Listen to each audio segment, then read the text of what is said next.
Antes que nada, les doy la bienvenida a su Fundación de Educación Superior San José y por supuesto la bienvenida a esta asignatura de impuesto de renta. Para nuestro índice del día de hoy vamos a hablar entonces de los ingresos, ¿cierto? De lo que es la renta líquida, de lo que no se constituye como ingresos y vamos a hablar de algo muy importante que son los ingresos de fuente nacional y de fuente extranjera. Nosotros aquí sí o sí vamos a ver mucha normatividad, ¿cierto? Vamos a estar muy acogidos ahí con el estatuto tributario. Entonces, mi invitación es que ustedes estén muy articulados con el estatuto. Hay que esperar ahorita cómo se va a modificar y cuáles son entonces esas actualizaciones que se le van a hacer a los artículos, pero por ahora seguimos trabajando con el que tenemos actualmente. Los ingresos. Los ingresos son un incremento de los recursos económicos y este debe entenderse en el contexto de activos y pasivos, puesto que es la recuperación de un activo. Los ingresos suponen incrementos en el patrimonio neto de la empresa y puede tratarse del aumento del valor de los activos o la disminución de un pasivo, ¿cierto? Entonces, los ingresos se dan a raíz em, de esas relaciones comerciales, ingresos por bienes o por servicios con una tercera persona, ¿cierto? Porque hablamos de que hace un incremento en el activo, porque claramente ahí nos está afectando lo que es la cuenta 1305. Entonces, cuando hablamos de los ingresos, hacemos referencia o el contexto para no dar mucho rodeo en lo que es esta palabra, los ingresos son lo que tiene la empresa por su actividad económica, ¿cierto? Por su actividad económica. Pero dentro de estos ingresos, nosotros encontramos unos conceptos bien importantes y que aquí ya es un tratamiento que nosotros le vamos a dar a lo que es la declaración de renta.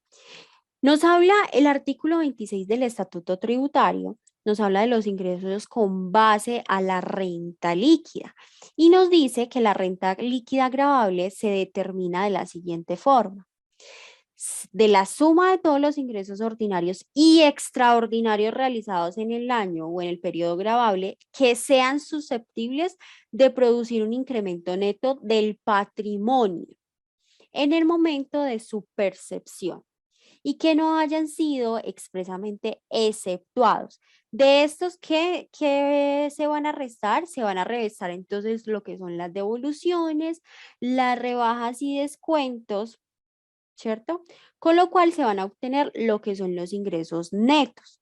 Y de esos ingresos netos se restan, cuando sea el caso, los costos realizados imputables a tales ingresos, con lo cual se obtiene la renta bruta. Y de la renta bruta se van a restar las deducciones realizadas y con lo cual se va a obtener la renta líquida. Salvo las excepciones legales, la renta líquida es renta gravable. Hasta ahí, claro, toda la renta líquida, salvo esas excepciones, ahí entonces tenemos que profundizar en lo que es el estatuto tributario, es renta gravable, ¿cierto? A la tarifa general, ya sea el 35, ya sea entonces como persona natural. Chicos, aquí una pregunta para el grupo. Esta estructura que les acabo de mencionar, ¿en qué informe se nos ve reflejado? ¿En qué informe se nos ve reflejado esta estructura, esta parte teórica que les acabo de mencionar? A ver, leo sus opiniones.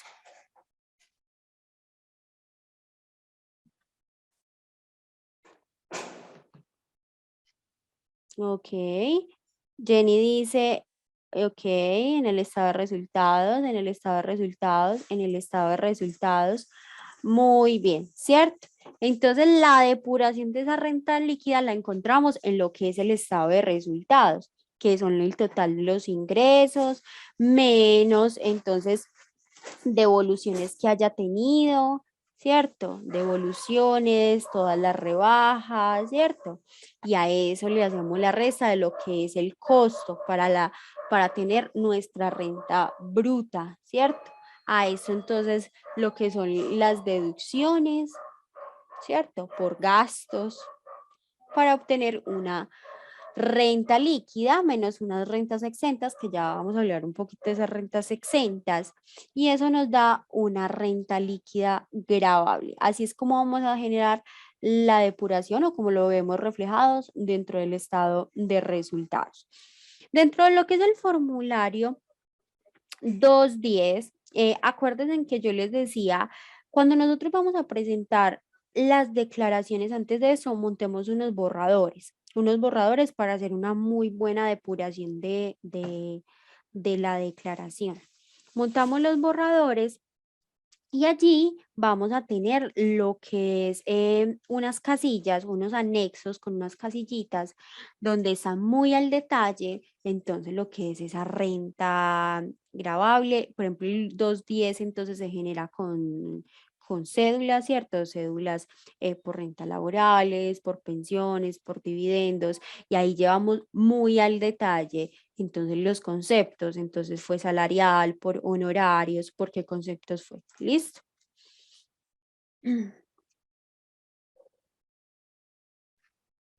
Sí, deben un momento. Ah, bueno, Angie Mulano me dice, profe, tiene los borradores. Miren, la DIAN, la Dirección de Impuestos y Aduanas Nacionales, anualmente está sacando unos ayuda rentas que la verdad nos ayudan demasiado, su palabra lo indica, ¿cierto? Ahí ustedes pueden descargarlo, ingresen a la página de la DIAN y ponen ayuda renta, lo descargan y se lo descarga en Excel y ahí pueden ir alimentando la información. Listo. Ese es totalmente gratuito. Hay otras herramientas que ya ahorita les voy a mostrar pues una de ellas. No, ahorita no, discúlpeme, ahorita no. Cuando lleguemos a la declaración de persona natural, se las voy a mostrar. Son herramientas que varios de los colegas muy juiciosos hacen, ¿cierto? Y uno puede adquirir, pues claramente por temas de derechos de autor y todo eso, uno respeta. Entonces mi invitación es nada, ingresen a estas páginas y adquieran las herramientas. No ahora, pero sé que más adelante van a ser muy útiles. ¿Listo? Ingresos que no constituyen renta ni ganancia ocasional, ¿cierto? Hablemos de participaciones y dividendos, que ahorita el tema también está en bastante controversia porque es uno de los temas que se está tratando con lo de la reforma tributaria. Es que los dividendos y todo eso, pues entonces también esté con una tarifa general, ¿cierto? Casi el 35%. Entonces está hablando del tema, pues hay que esperar los avances. Nos habla el artículo 48 del Estatuto Tributario de los dividendos y participaciones percibidas por los socios, accionistas, comuneros, asociados, suscriptores y similares que sean sociedades nacionales. No constituyen renta ni ganancia ocasional. Cuando nosotros hablamos de la ganancia ocasional, nosotros hablamos de esos ingresos que tiene la persona natural o la persona jurídica, como su palabra lo dice, ocasionalmente, esporádicamente. ¿Listo? Hablamos de las recompensas. Aquí nos habla el artículo 42 del Estatuto Tributario, donde nos dice que no constituye renta ni ganancia ocasional para los beneficiarios del pago toda retribución en dinero recibida de organismos estatales. Ojo con eso, que muchas veces decimos como que, ¿cómo es el tratamiento de algunos ingresos que se tienen del Estado, ¿cierto? Ahorita con todo el tema de los subsidios, con todo lo que las personas están recibiendo extra, ¿cómo va a ser el tratamiento, ¿cierto? Como recompensa por el suministro de datos e informaciones especiales a las secciones de inteligencia. Eso en cuanto a la recompensa, ¿cierto? Y en cuanto a los subsidios por parte del Estado.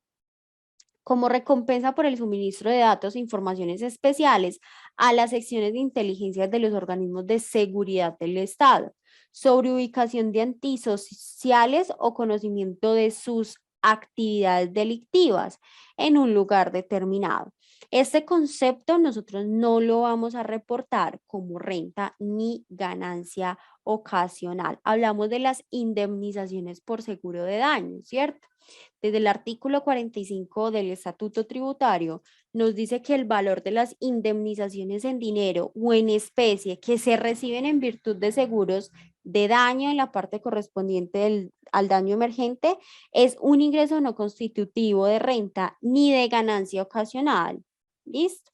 Para obtener este tratamiento, el contribuyente deberá demostrar dentro del plazo que señala el reglamento la inversión de la totalidad de la indemnización en la adquisición de bienes iguales o semejantes a los que eran el objeto del seguro. Esto realmente son conceptos para nosotros tener claro cuando se nos presente el escenario con una persona natural, ¿cierto? O una persona que nos haga la consulta, ¿cierto? ¿Qué tipos entonces de conceptos no constituyen esa renta?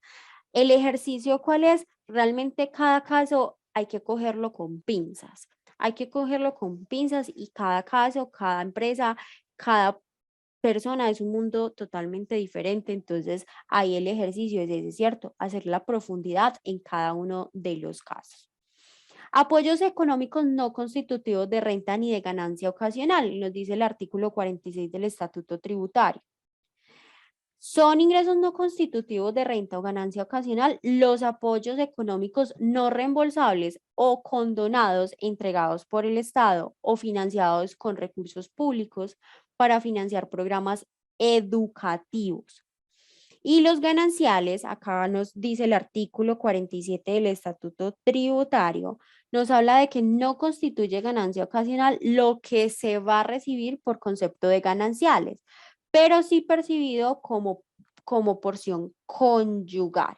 ¿Listo?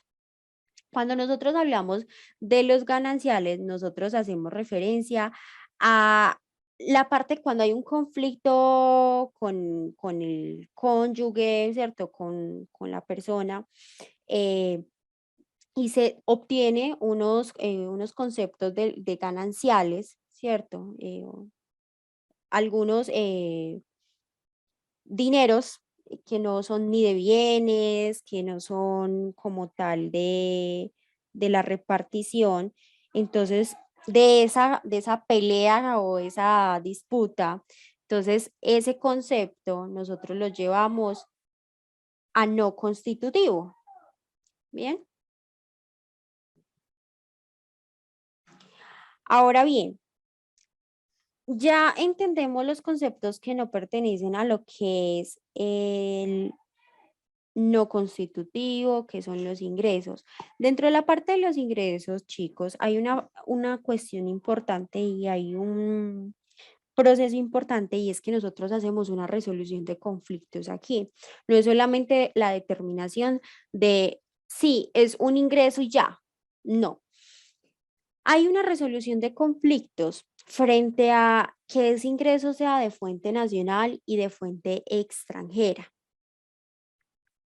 ¿Por qué razón? Porque resulta que los estados, todos,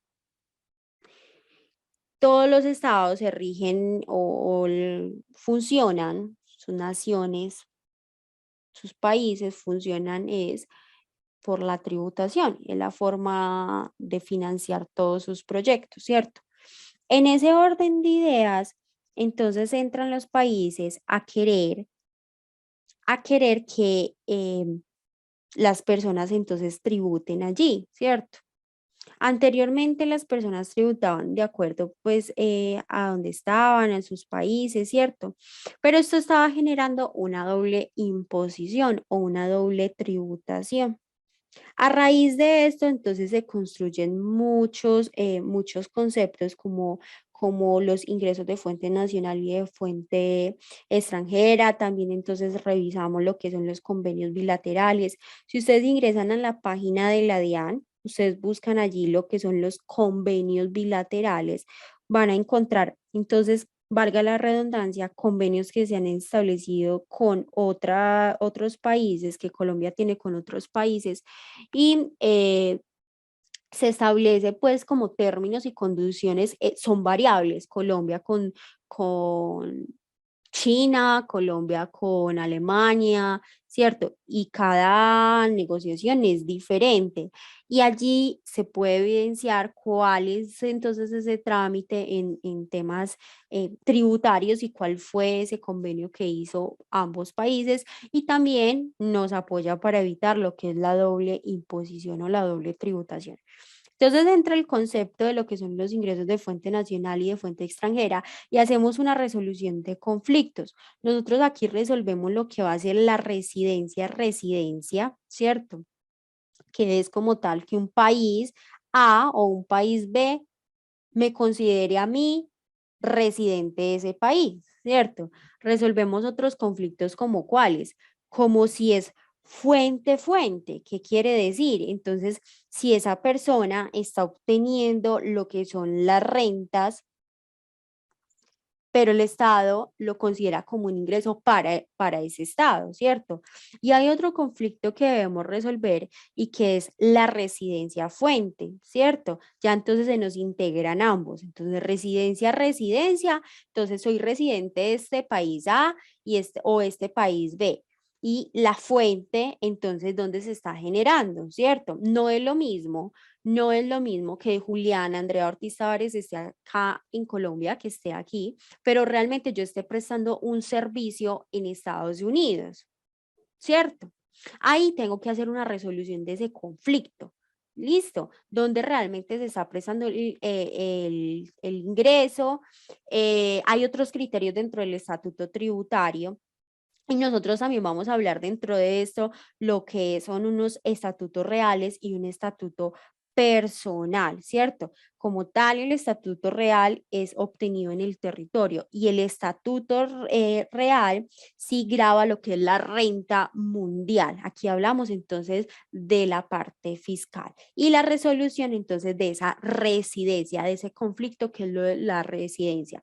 Chicos, ¿vamos bien hasta ahí?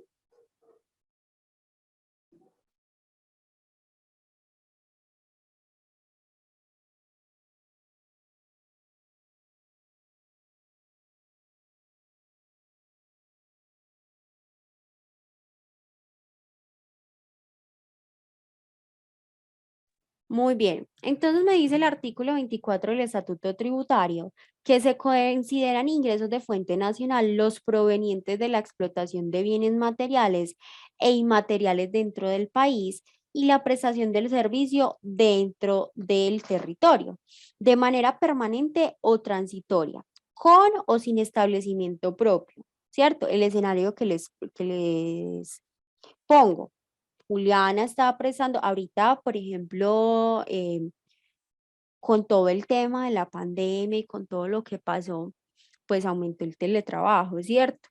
Y ya generar ingresos desde el exterior se nos ha hecho muy fácil. Y una de las profesiones a las cuales se le ha hecho tan fácil son a los programadores o a los desarrolladores, ¿cierto? Ahorita evidenciamos que están aquí en Colombia o están viceversa allá en Estados Unidos y yo puedo mandar a programar X cosas, ¿cierto? Entonces ahí hacemos esa resolución. También constituyen ingresos de fuente nacional los obtenidos en la enajenación de bienes materiales e inmateriales. Es decir, no solamente es el servicio, ¿cierto? Si yo hago una venta, la enajenación que nos habla de la venta como tal, ¿cierto? De bienes materiales e inmateriales a cualquier título que se encuentre dentro del país al momento de su enajenación. Vamos a ver también es que miren, cuando uno va a revisar el estatuto tributario es bastante interesante porque el estatuto tributario, vas y buscas un artículo, el artículo 24 del estatuto tributario, me dice, listo, usted debe hacer una resolución de conflictos y por allá entra otro artículo donde me dice, listo, si usted es es de acá de Colombia, pero si sus bienes están con superior o su mayoría de bienes están casi que superior a un 50% en otro país, hay que hacer esa resolución de conflicto, ¿cierto? Uno va y busca un artículo y un artículo te lleva a otro artículo y así sucesivamente y vas como en el cuarto artículo y ya automáticamente perdiste el hilo porque ya te dice, sí, no, pero tienes que aplicar el anterior y si el anterior cumple ese criterio, pues y entra ese otro artículo, pues tienes que hacerlo diferente. Todo es bastante interesante hacer el ejercicio, ¿cierto? ¿A qué voy? No se vayan a frustrar por el tema del estatuto, porque no todos los artículos van a ser puntuales y nos van a decir, haga esto. No, un artículo te va a decir, según esto, según la descripción X de ese artículo, eh, debe aplicarlo con referencia a lo que dice el artículo X. Es un ejemplo, ¿cierto? Y va a ese artículo y le dice una cosa un poco diferente y que no es tan fácil de entender. Entonces, esa es mi invitación, ¿listo? Porque así funciona el estatuto tributario, así funciona. Y ahí simplemente hay que hacer una buena interpretación y seguir el conducto regular. ¿Listo? Muy bien.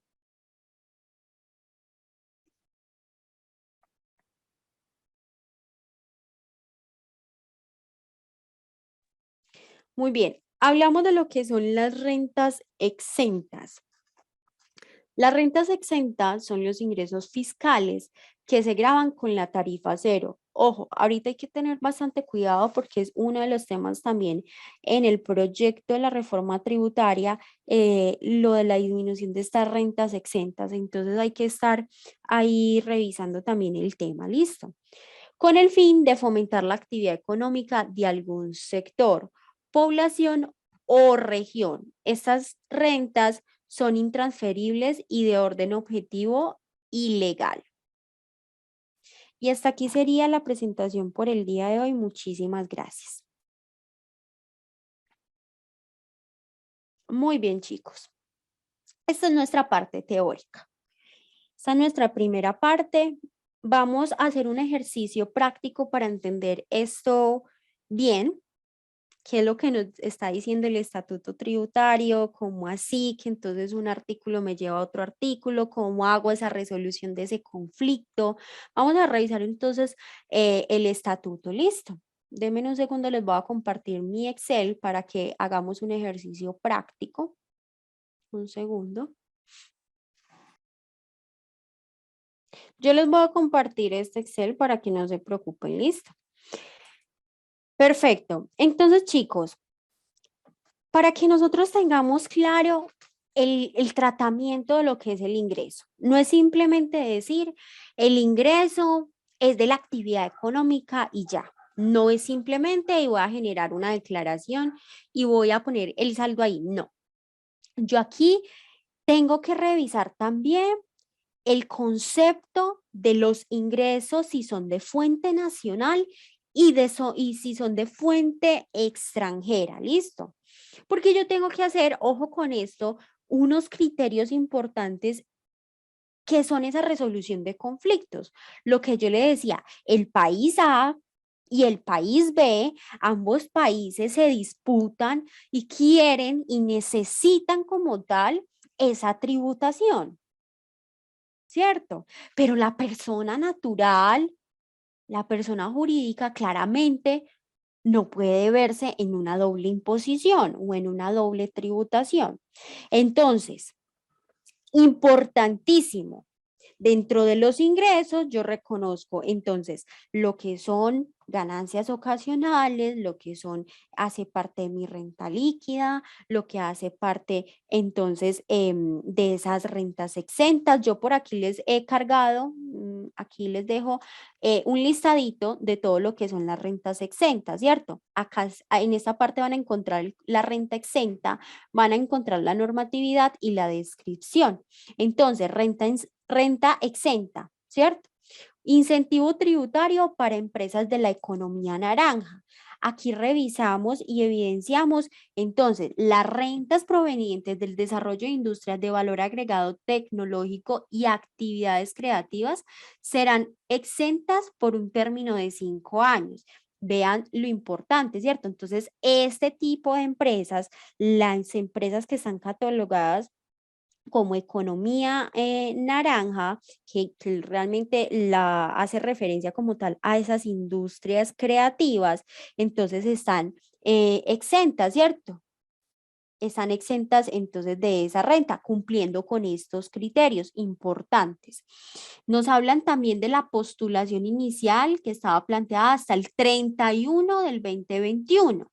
Las personas jurídicas contribuyentes del impuesto sobre la renta y complementarios del régimen ordinario que se encuentren domiciliadas dentro del territorio colombiano, que su objeto social excluido debe ser el desarrollo de industrias de valor agregado tecnológico y actividades creativas. Bien, entonces aquí les dejo la descripción. Aquí vamos a encontrar otras rentas exentas por trabajo, ¿cierto? La normatividad y la descripción. Bien. Entonces, miren que no es solamente decir es un ingreso y ya, no. Yo hago la determinación entonces del concepto. Esto por el lado de las rentas, yo les voy a cargar este archivito. Mire que son varias,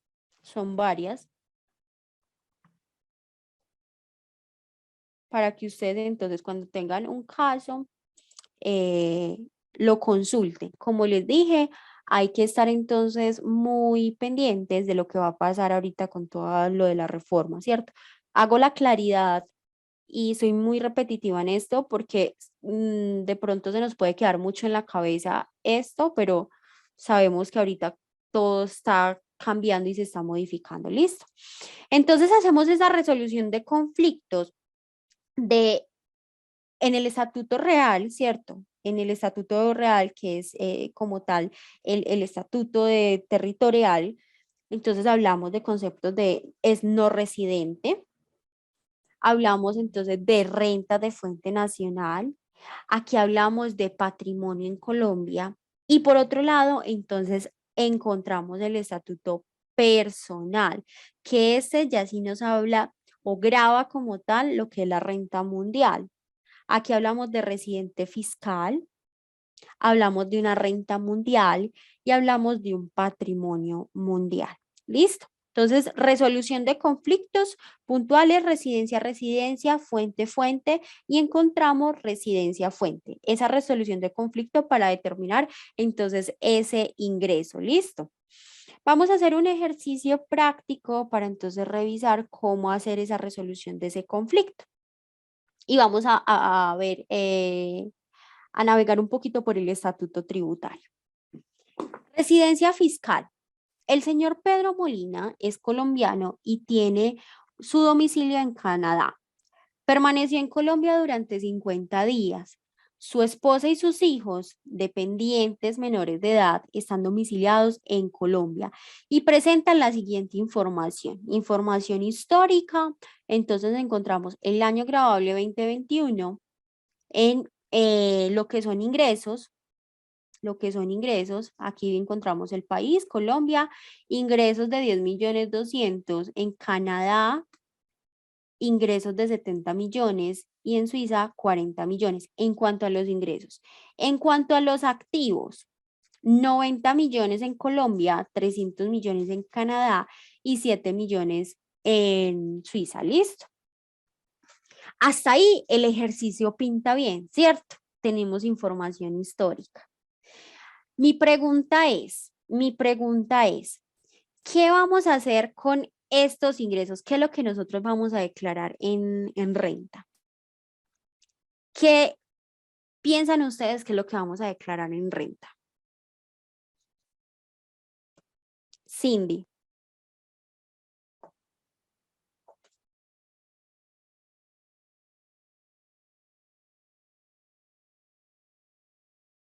vamos a declarar los ingresos, ¿cierto? Para todos, esa es la parte que consideramos que es el manejo, ¿cierto? que vamos a declarar los ingresos de Colombia. Y esa parte, listo, nosotros asumimos que es así. Pero vean lo curioso que es esto. Aquí les voy a dejar una referencia normativa y que va a ser esa resolución de ese conflicto para la determinación de esa declaración. Ahora, vamos entonces a navegar por el estatuto tributario, donde encontramos, miren chicos, aquí en denme un momento, en el artículo 10, hablamos residencia para efectos tributarios. Acuérdense que es uno de los conflictos que queremos resolver, ¿cierto? La residencia y la fuente. Entonces vamos a hablar de esa resolución en cuanto a la residencia, ¿cierto? Se consideran residentes en Colombia, nos habla el artículo 10 del Estatuto Tributario. Se consideran residentes en Colombia para efectos tributarios las personas naturales que cumplan con cualquiera de las siguientes condiciones. Permanecer continua o descontinuamente en el país por más de 183 días calendario, incluyendo días de entrada y salida del país, durante un periodo cualquiera de 365 días calendarios consecutivos. En el entendido que cuando la permanencia continua o descontinua en el país recaiga sobre más de un año o periodo gravable, se considera que la persona es residente a partir del segundo año o periodo gravable. ¿Qué nos está diciendo el ejercicio? ¿Qué nos está diciendo el ejercicio? El señor Pedro Molina es colombiano y tiene domicilio en Colombia. Permaneció en Colombia durante 50 días. Según lo que acabamos de leer del artículo 10 del Estatuto Tributario, ¿es o no es residente de Colombia?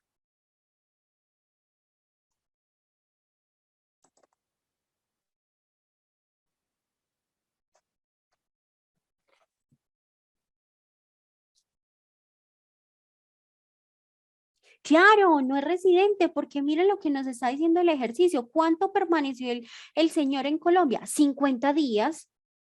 Y el estatuto me está diciendo que hago una resolución de ese conflicto y en el artículo 10 me está diciendo en el numeral 1 que se considera residente si permanece por más de 183 días calendarios, continuos o descontinuos. Hasta ahí vamos bien, pero ahora sigamos con la parte del estatuto tributario y nos dice encontrarse, miren, hasta aquí nosotros decimos no es residente.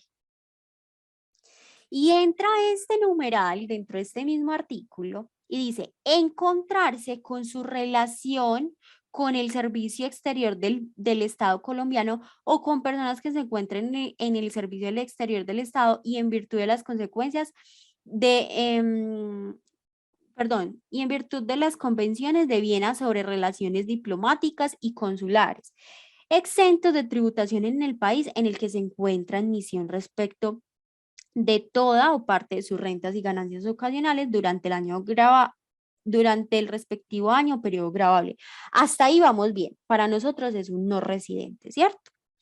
Nos habla ser nacionales en el numeral 3, ser nacionales y que durante el respectivo año gravable a su cónyuge o compañero permanente no separado legalmente o los hijos dependientes menores de edad tengan residencia fiscal en el país.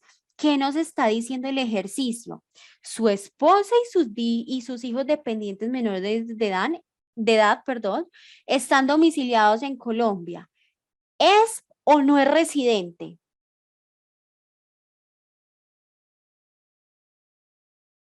Nos cambió el escenario. Ahora el señor está cumpliendo con un criterio que sí se puede generar residencia. Ahí ya nos cambió totalmente. Lo que nosotros considerábamos que no iba a ser residencia, ahora entra el numeral 3, ¿cierto? Del estatuto tributario en el artículo 1 y nos dice, venga, un momentico. Porque si usted cumple con esto, se convierte entonces en un residente. ¿Listo? Ahora, ya ahí el escenario lo teníamos claro, definimos, no tiene 50 días, no es residente, pero tiene sus hijos y su cónyuge aquí, se convierte en un residente. Ahora entra, miren lo curioso de esto, en ese mismo numeral, el B. El 50% o más de sus ingresos sea de fuente nacional, es decir, aquí en Colombia. Vamos y revisamos, ¿cierto? Y mire lo que nos está diciendo. Mire, me voy a regresar. Que el 50% o más de sus ingresos sean de fuente nacional.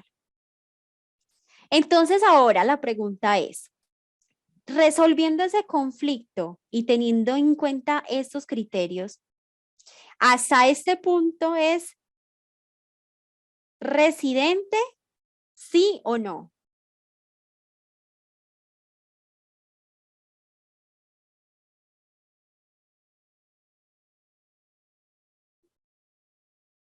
Ahora no, ahora nos cambió el escenario, ¿cierto? Ahora ya dice, entra ese numeral y dice que el 50 o más de sus ingresos estén aquí en Colombia, ¿cierto? Y nos regresamos entonces a seguir leyendo el estatuto tributario y nos dice aquí en el C, el 50% o más de sus bienes sean administrados en el país. Hasta ahí no es, ¿cierto? Y dice, el 50% o más de sus activos se entiendan poseídos en el país. Y venimos y revisamos el caso del señor Pedro Molina, y decimos los ingresos, su mayor proporción de ingresos, ¿en dónde está? Está en Canadá. Y revisando sus activos, sus mayor activos, ¿en dónde está? En Canadá. Entonces entra aquí el estatuto tributario y nos dice que el 50% o más de sus activos se entiendan poseídos en el país. ¿Es o no es residente?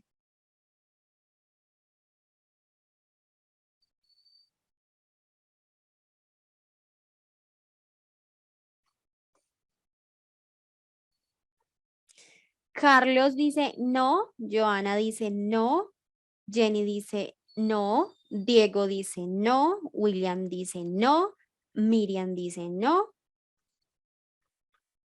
Ok.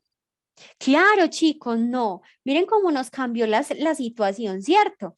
Veníamos entonces con un no porque no cumplía un criterio, después el escenario nos cambió totalmente porque sí cumplía con unos criterios, pero después entra otro criterio importante y es que la persona ni sus ingresos ni sus activos, en su mayoría el 50 o más, los tiene aquí en Colombia. Entonces, la solución a este problema, ¿cuál sería? Démosle una solución a esto. Denme un segundo. Resolvamos esto.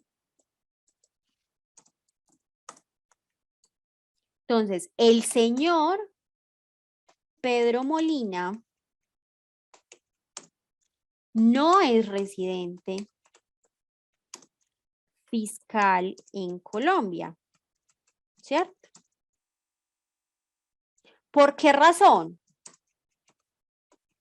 ¿Por qué razón, chicos?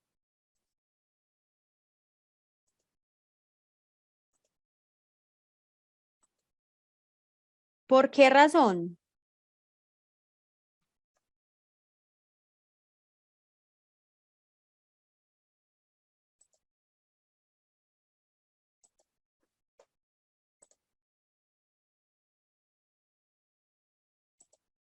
Porque no cumple con el tiempo, porque sus ingresos están en una mayor proporción en otro país diferente a Colombia, o sea, no tiene el 50% o más aquí en Colombia en cuanto a los ingresos, en los activos tampoco.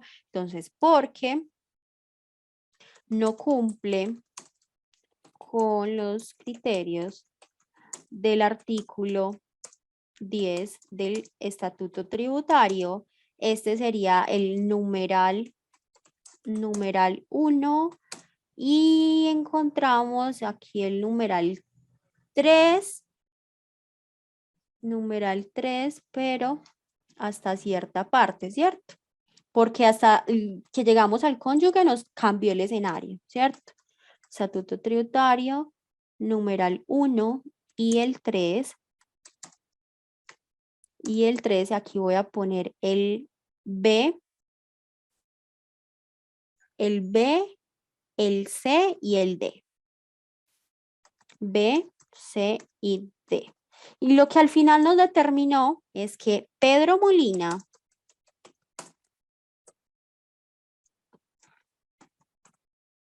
tiene el 75.6% de sus activos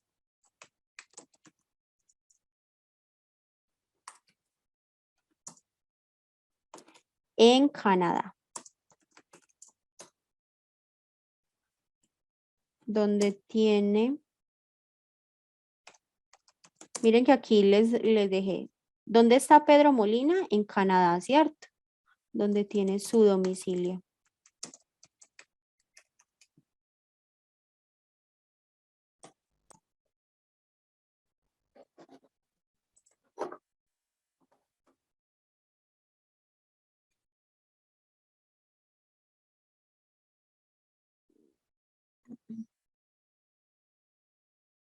Listo. Entonces miren cómo nos cambió de curiosa la situación, ¿cierto?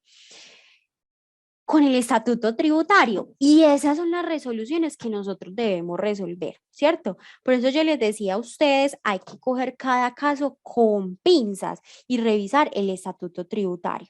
Es decir, la persona entonces que tiene, qué vínculos tiene con Colombia, ese tiempo, esa permanencia que ha tenido, para entonces definir esa residencia, ¿cierto? Sus ingresos, sus activos, ¿cierto? Esa es la resolución que nosotros hacemos. Entonces, recapitulemos para ir cerrando. Entonces, dentro de los ingresos no es solamente la determinación de lo que es la renta líquida, la determinación de lo que es la ganancia ocasional o la clasificación o la determinación de una renta exenta, sino también una resolución de unos conflictos que se dan con otros países en cuanto a evitar una doble imposición y una doble tributación. ¿Listo?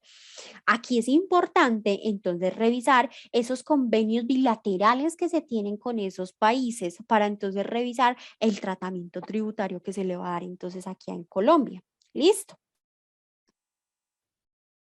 Y determinamos esos conflictos o resolvemos esos conflictos que son de residencia a residencia, fuente a fuente y residencia a fuente. Esos son los tres conflictos que nosotros resolvemos para la determinación de ese ingreso nacional o de fuente extranjera. ¿Listo?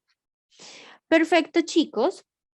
Les voy a compartir este archivo. Dentro de la plataforma lo van a poder evidenciar. Hasta aquí entonces sería nuestro tema del día de hoy.